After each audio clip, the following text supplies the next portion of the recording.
Thank you for referencing the AI report that your company published earlier this year. In the report on Dark AI and AEO influence, what specifically did you see in the data that convinced you that influence is already set before citations appear, rather than citations being one of the several factors shaping the final decisions? What were your surprising findings from the report? Everything surprised us because we honestly didn't go into it with too much of a set belief. I had an inkling of a hypothesis that all of the advice out there that AEO is just SEO. I'm like, that seems incredible.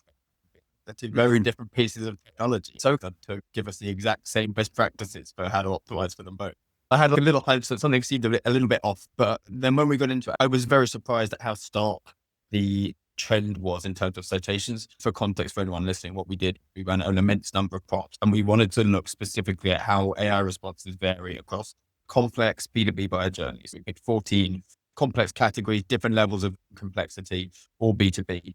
We ran prompts very deliberately across awareness, consideration, and conversion phases. We analyzed the response to our technology and our AI to understand how they vary. You get mentioned at every stage of the funnel, but inevitably the more bottom of funnel you get, the more you get through to your conversion rate increases pretty dramatically.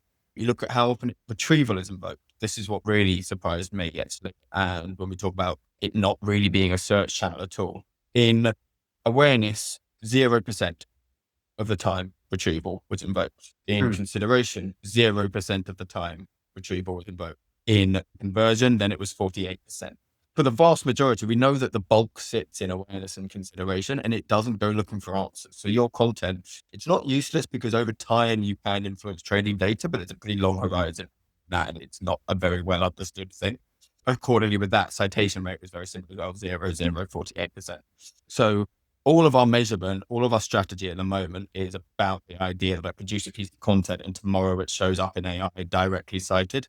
Simply not how these models work. Only half of those bottom of funnel queries is that a trend that is plausible. And there's a whole load of stuff we can go into for why it still isn't quite that direct